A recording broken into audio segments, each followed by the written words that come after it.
Alright, folks, I never really said I wasn't the one to be way behind the times. So I'm going to do something that's going to sound a little bit outdated for the year 2015.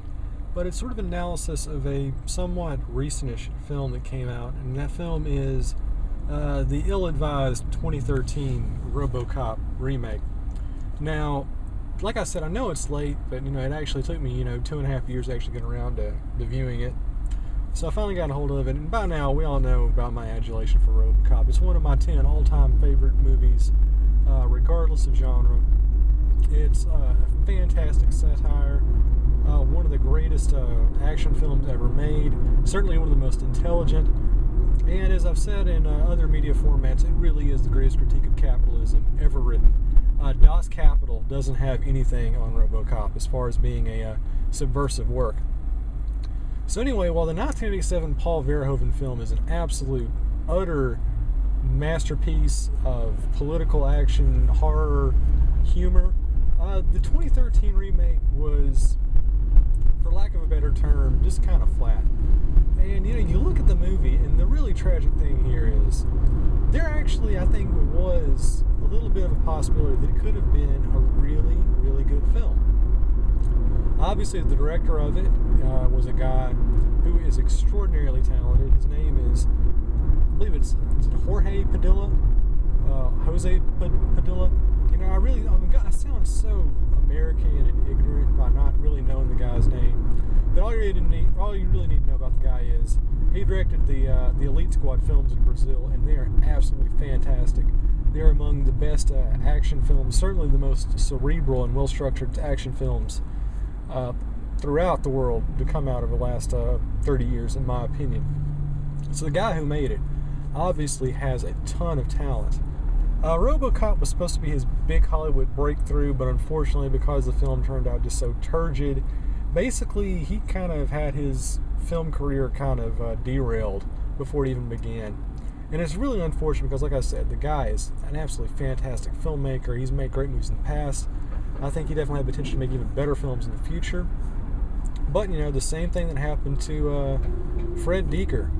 Ironically enough, making Robocop 3 and it turning out to be a gigantic executive meddled disaster from beginning to end. His career got us sidetracked too. He got made Night of the Creeps and Monster Squad. He should have really had a Sam Raimi or Peter Jackson-esque career, but because really the suits at Orion just messed around with the final product so much, Robocop being a gigantic turd of a movie, and pretty much kept him from ever really making a name for himself in the mainstream.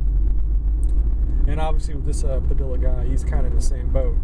He's never going to get a chance to make another big budget film in Hollywood ever again, more than likely. So, like I said, there are some moments in the Robocop remake that I thought are actually kind of brilliant. Like the framework, I think, was there for something that could have been fantastic. And I think there are two scenes in particular, or at least two aspects of the film. And the first thing that really struck me was when they actually revealed Alex Murphy. Now, in the original film, Murphy, he gets killed. He's gunned down. He's blown apart by Red Foreman and his gang of misfits. So he's dead as hamburger meat. Well, in the remake, he doesn't necessarily get killed. He just has most of his body burned off, so he's basically a skeleton. And that big reveal, when they show Alex Murphy what's underneath the Robocop suit for the first time, where he's basically, if you remember the Teenage Mutant Ninja Turtles action from the 80s, he's basically a mutagen man. He's a head and exposed organs and a giant fish tank. And I thought that was absolutely remarkable. I mean, that really kind of got to me. And there was a scene before that where Michael Keaton and the other guys are going through the portfolio of injured cops looking for a potential person to use for the program. And they're showing like real photographs of policemen who have been injured, that have been amputated, that are reduced to a wheelchair. And to me, that was really, really, impactful and really a whole lot more disturbing than even like, watching the dude get stabbed in the face with the robo-pick in the first movie, or even the toxic waste death scene, because it brought you out of the fantasy and it brought you into the real world. And I think that had the director of the film actually kind of had more leeway from the studio to kind of go that route and make a more realistic Robocop film, wasn't so over-the-top action-y with all the quips and one-liners and throwbacks to the original, I mean, I think it probably could have been something fantastic. But of course, there are lots of problems. We'll get to those momentarily. Now, the ultimate problem, I think, with the 2013 Robocop film is the fact that it really shouldn't have been called Robocop whatsoever. Because obviously, when you're trying to replicate a movie like Robocop, one of the most beloved degenerate cinema classics in history, you're just not going to be able to do it because Robocop was such a film that was an essence of the times. I mean, that was a film that was inexorably linked to 1987 and the 1987 consumer culture. The same way the original Evil Dead was so linked to the early 1980s independent film culture and the entire horror oeuvre at that time. So the fact that you're trying to replicate something that succeeded almost entirely because it was a product of a specific moment in time, you're setting yourself up for failure because you can't do the same kind of humor from 1987 Robocop in the year 2013. It's an entirely different world, and to their credit, they do kind of touch upon some interesting contemporary ideas, but they didn't really kind of go anywhere with them. More on that later.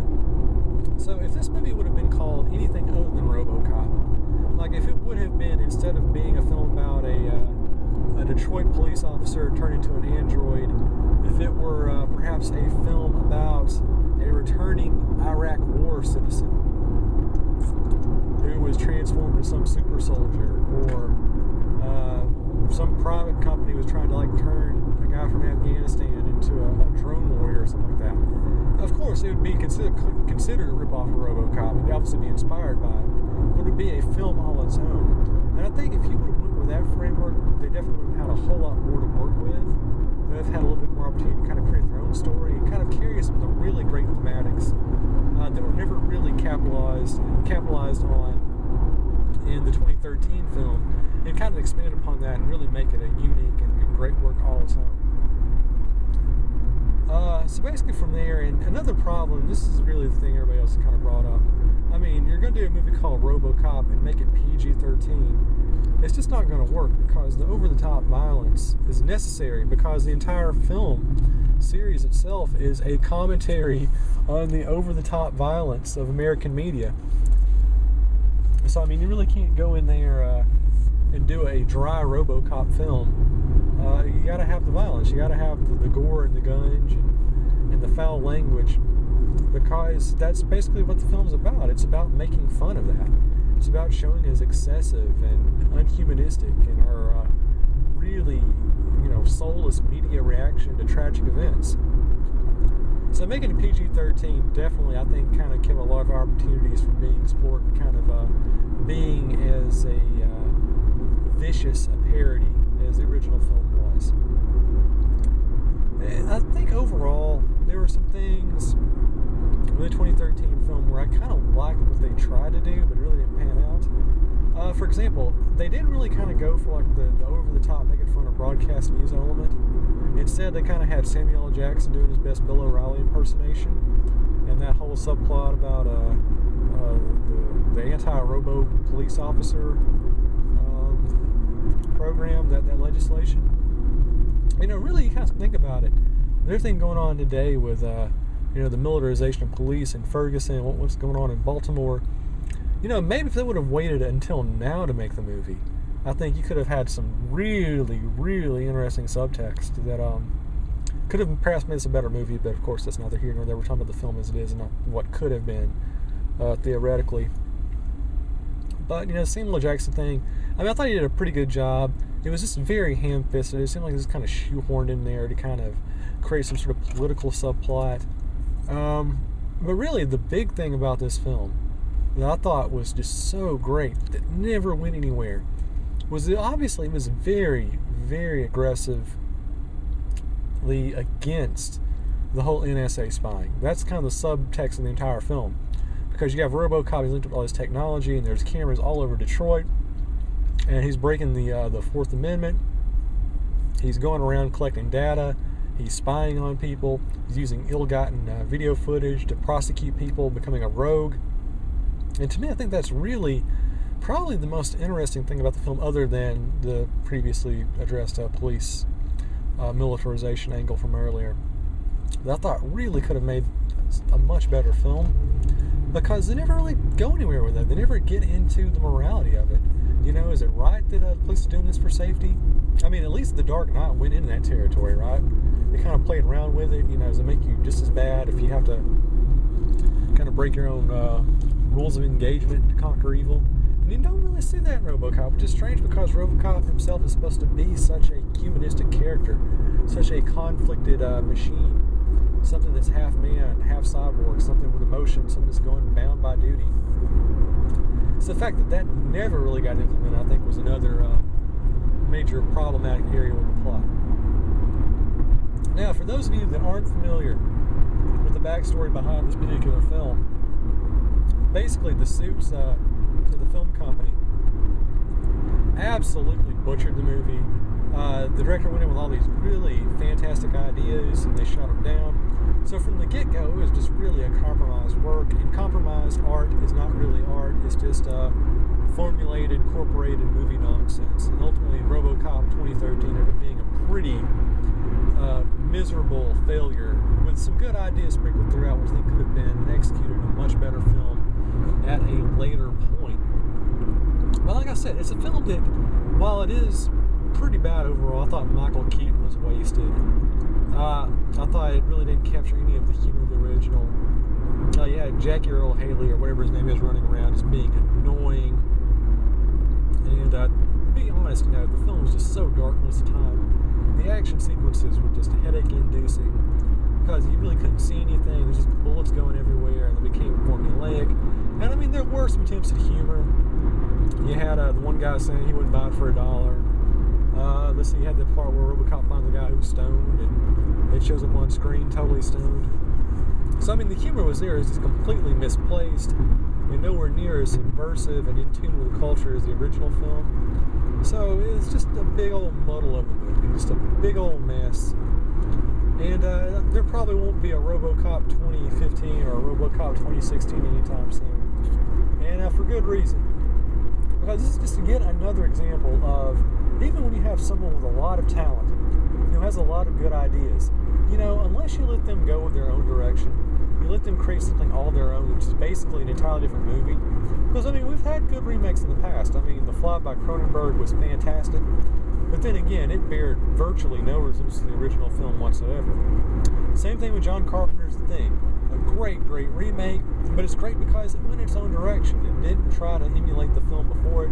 It just took the core concept and went a completely different way with it. The problem with Robocop and The Evil Dead and Nightmare on Elm Street and Friday the 13th and Halloween and all these myriad remakes going on is they're not deviating. They're not trying to do something new. And we're especially seeing that with the superhero movies that are coming out, where it's just the same old story over and over again. The fact of the matter is, we kind of get bored. You know, the template becomes all too predictable. We already know what's going to happen, so why not at least take a chance and kind of go with some deviations? Instead of trying to craft, you know, a really great homage to an already great work, which you're not going to replicate, by the way, why don't you go out there and actually try to come up with something new? Take it in an entirely different direction. Give it a different context. Add a different subtext to it. Instead of being a film that you're trying to modernize, try to actually find something going on in the contemporary culture that you can kind of reflect upon and comment on using the framework of the original film. Now, I know it's a stretch to imagine that because some studios aren't going to do anything that doesn't, you know, already generate a profit. But I think if we kind of adhere to that, we're going to have a whole lot better, a whole lot more socially relevant, and frankly, a lot just more enjoyable films across the board. And I think the abysmal failure of Robocop 2013 pretty much shows all the reasons why modern films is going that direction.